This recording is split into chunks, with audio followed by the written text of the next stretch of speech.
महाराष्ट्र चुनाव धीरे धीरे पार्टियों के वादों का पिटारा खोलने लगा है। आज भारतीय जनता पार्टी महाराष्ट्र के लिए अपना संकल्प पत्र जारी किया। लड़की बहन योजना को लेकर बीजेपी ने अपने संकल्प पत्र में बड़ा ऐलान किया है।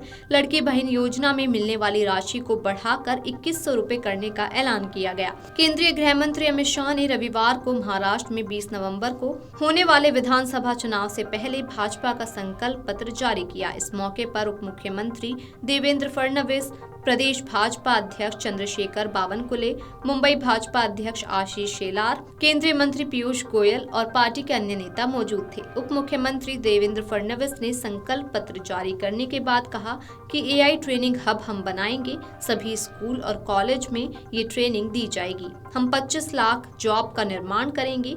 सीनियर सिटीजन की पेंशन हम 1500 से 2100 करेंगे। फिनटेक का और एयरनॉटिक पर हमारा ज्यादा फोकस होगा ताकि नौजवान लोगों को आगे ज्यादा मौका मिले।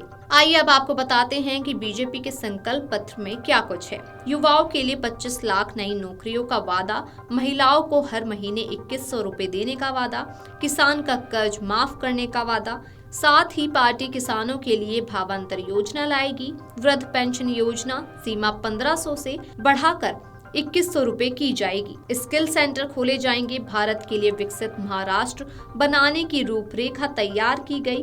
उप मुख्यमंत्री देवेंद्र फडणवीस ने कहा कि महाराष्ट्र के लिए भाजपा का चुनाव संकल्प पत्र विकसित भारत के लिए विकसित महाराष्ट्र बनाने की रूपरेखा है। महाराष्ट्र विधानसभा चुनाव 20 नवंबर को होने हैं और सभी 288 निर्वाचन क्षेत्रों के लिए मतगणना 23 नवंबर को होगी। 2019 के विधानसभा चुनावों में भाजपा ने 105 सीटें, शिवसेना ने 56 और कांग्रेस ने 44 सीटें जीती। 2014 के लोकसभा चुनाव में भाजपा को 122, शिवसेना को 63 और कांग्रेस को 42 सीटें मिली थी। संकल्प पत्र जारी करते हुए अमित शाह ने कहा कि महाराष्ट्र की महान भूमि की जनता की आकांक्षाओं का प्रतिबिंब है। किसानों का सम्मान, गरीबों का कल्याण, महिलाओं का सम्मान बढ़ाने, विरासतों के पुनरुत्थान करने का काम महायुति सरकार ने संकल्प पत्र में है। धारा 370 हटने के बाद पहली बार कश्मीर में अच्छे से चुनाव हुआ।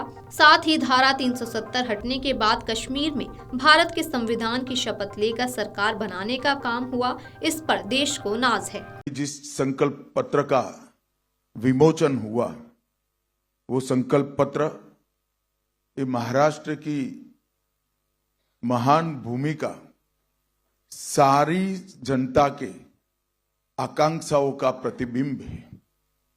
महाराष्ट्र एक प्रकार से कई युगों से हर क्षेत्र में देश का नेतृत्व कर रहा है।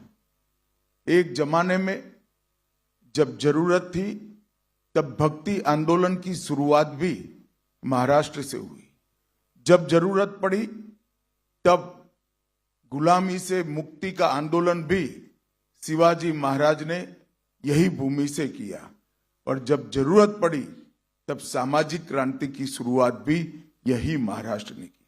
और ये महाराष्ट्र की पूरी जनता के आकांक्षाओं का प्रतिबिंब आज हमारे इस संकल्प पत्र के अंदर दिखाई पड़ता है।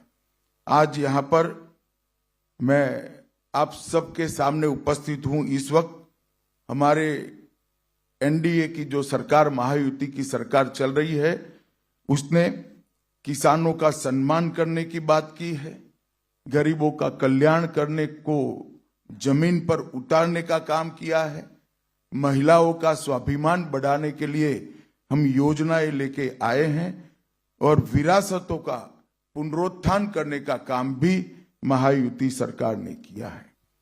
मित्रों, आज मुझे बहुत खुशी है कि जब मैं अंबेडकर जी की भूमि पर खड़ा हूं, तब अभी अभी कश्मीर में जो चुनाव हुआ, आजादी के बाद पहली बार कश्मीर का चुनाव के बाद मुख्यमंत्री का शपथ अंबेडकर जी ने बताए हुए संविधान से हुआ है। इससे बड़ी श्रद्धांजलि अंबेडकर जी की वो नहीं हो सकती। धारा 370 हटने के बाद पहली बार कश्मीर में भारत के संविधान की शपथ लेकर सरकार बनाने का काम हुआ और इसका पूरे देश को आज नाज है। हमने इस संकल्प पत्र के माध्यम से महापुरुषों की परंपराओं को, सांस्कृतिक विरासत को आगे बढ़ाने के संकल्प भी रखे हैं। अराजकता फैलाकर विकास के नाम पर विफल राज देने वालों की विफलताओं से बोध लेते हुए मजबूत, समृद्ध और सुरक्षित महाराष्ट्र कैसे हो, इसका भी इसके अंदर आपको योजना दिखाई पड़ेगी। अगर आप ये वीडियो YouTube पर देख रहे हैं तो हमारे चैनल को सब्सक्राइब कर बेल आइकन दबाएं और Facebook पर देख रहे हैं तो हमारे पेज को लाइक करें। 8 मिलियन प्लस सब्सक्राइबर, आपके इस भरोसे के लिए बहुत धन्यवाद।